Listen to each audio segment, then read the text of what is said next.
Hello and welcome to the fourth live that I've done today on what is World Introvert Day. And I'm doing these under the guise of Ask the Introvert.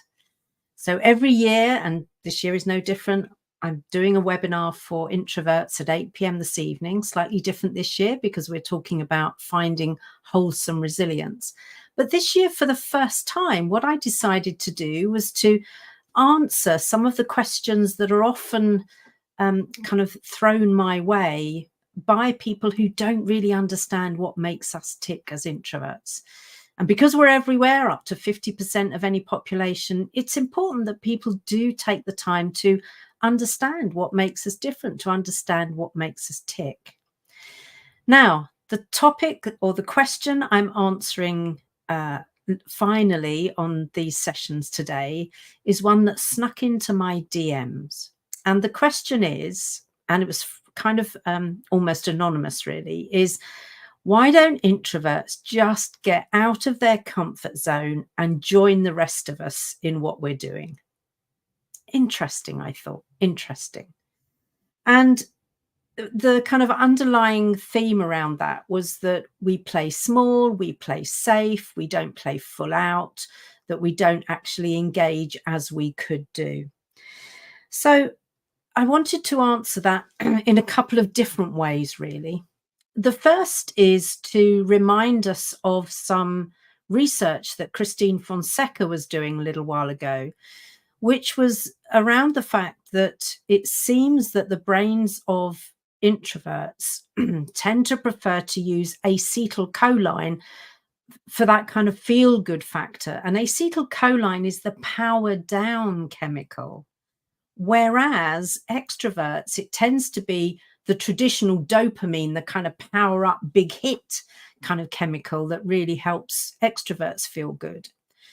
So the first kind of thing to think about here and to look at is the fact that actually what makes us feel good is very different in the first place. So feeling good for introverts is often when we can go and relax, when we can kind of breathe out, when we can take that space on our own. So when it comes to getting out of our comfort zone, many introverts, now again, I won't say all because we are all unique, but many introverts aren't thrill seekers, are not risk takers, don't kind of like the adrenaline high that, you know, usually comes with that dopamine fix. So what I wanted to do was just remind us of the different areas when it comes to our learning, our growth, and our performance. So there are many very kind of disparaging comments about the comfort zone. Nothing good happens in the comfort zone. Not true. There's no growth that happens in the comfort zone. Yeah, kind of true. But it's not fair to say that nothing good happens, because if you're familiar with those levels or stages of learning that we often talk about, the things that we do in our comfort zone are those things that we do that we're unconsciously competent at. We can do them without thinking. So lots of everyone's day is spent doing things that they can do almost on automatic pilot, that they don't have to think too much about. So for all of us, a lot of good happens in the comfort zone where we've got that level of unconscious competence. Just beyond that comfort zone, we then have the competency zone.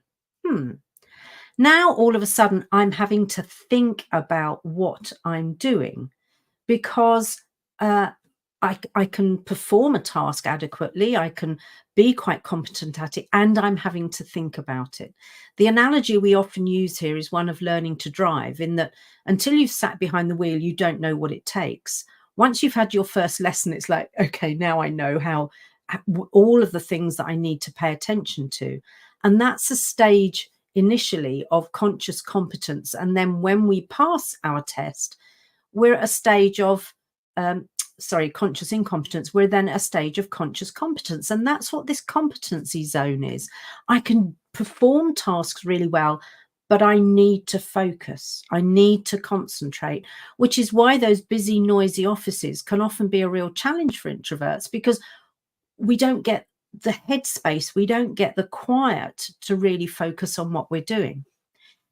Just beyond the competency zone, we then have the learning edge. And the learning edge is the place where we then start to really feel expansion and growth and start to learn. So this is, yeah, Sebastian saying, I can't stand open plan offices. Me neither, Sebastian, me neither.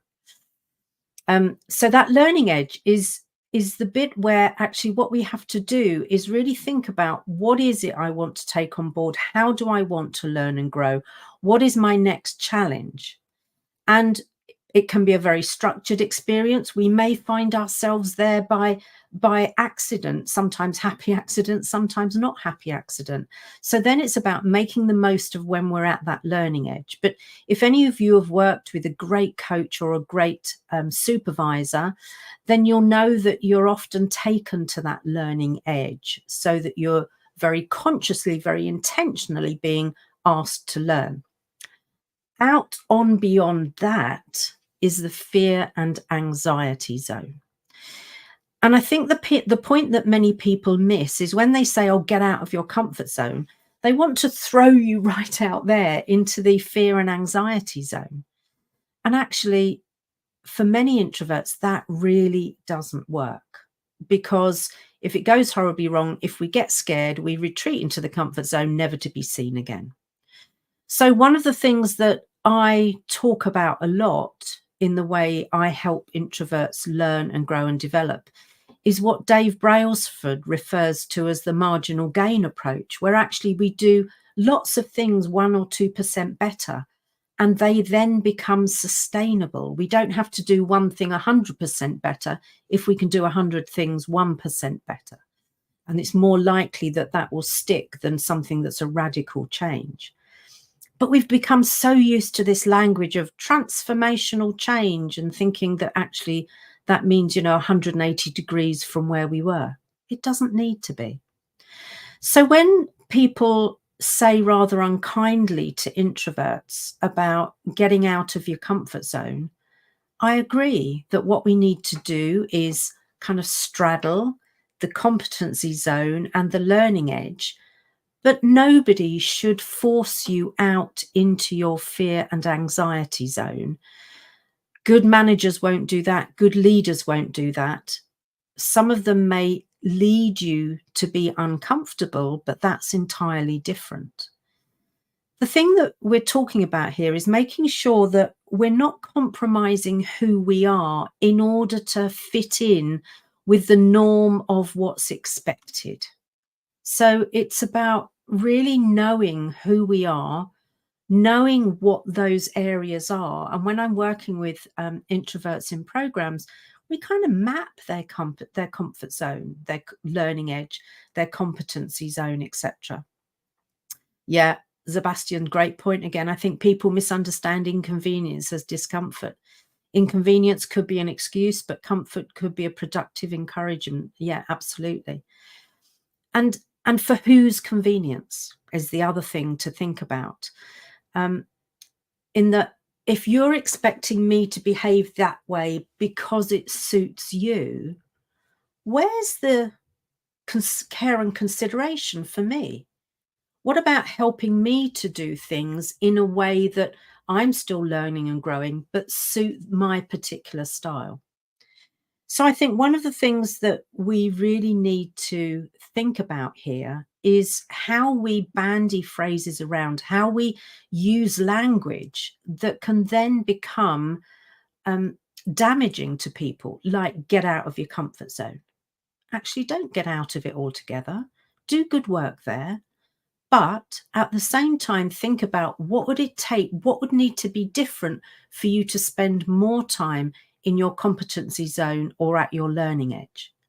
So let's be really much more mindful and intentional about the way we use language and the way we support people with different preferences through their whole learning experience.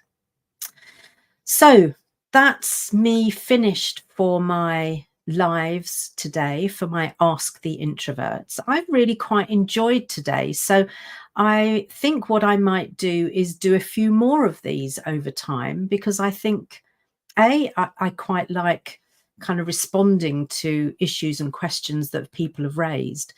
And I'm getting quite used to doing the live thing as well now, probably just as well, because as we know, tonight is the big webinar for introverts, the one at 8 o'clock tonight called Finding Your Wholesome Resilience. Now, this is something that is incredibly important as a way of dealing with people who throw mindless remarks like this at you, like get out of your comfort zone, like join in with the banter. One of the things we do need to do is find our wholesome resilience to be able to be not knocked off course by unkind, sometimes thoughtless words and deeds that people will kind of put in our way. So thank you for joining me. I've enjoyed this. I do hope I'll see you at 8 p.m. tonight. Before I close, just checking with the team, any comments or questions that I need to pick up, team, that I haven't already? Can't see anything that's come in, so I think we're good. Just checking on screen. Yeah. Yeah, Sebastian, I'm often mistaken as an extrovert because I can talk. Why do people think introverts cannot talk? Great point. Great point. There are so many myths and misconceptions about what it means to be introverted, and so many other conditions are conflated with introversion, like social anxiety, like depression, like misanthropy. All of those things are problematic. Actually, if we take it back to its bare basics, in a way, identifying as an introvert means I need to recharge on my own. I can function beautifully out there in the world. I can deliver presentations. I can do what I'm doing here live. I can speak at meetings. I've emceed events of over 1,000 people. All of those things are entirely possible. I just need to have enough charge in my battery. So let's not write off the introverts. Let's not say that everything is outside their comfort zone, because it's certainly not. But what I do need is enough charge in my batteries. Sebastian's saying we need a protest march quietly. Yeah. Although I've been known to be fairly rowdy in the right company. And it's one of the things introverts will often say. In the right company, I can be as rowdy and noisy as the rest of them, especially if the conversation is really rich and stimulating. Then, I can kind of make my points with the rest of them. If it's all a bit superficial, I'll probably be quiet. So thank you for joining me. I've enjoyed my live sessions today. I hope you have too. Remember, if you're watching on replay, just hashtag replay and still share your comments so that I can respond to them. Yeah, and up on the screen, the reminder, 8 p.m. tonight, Finding Wholesome Resilience. Please register even if you can't join, because you'll get access to the replay. Thanks all. Look forward to seeing you tonight.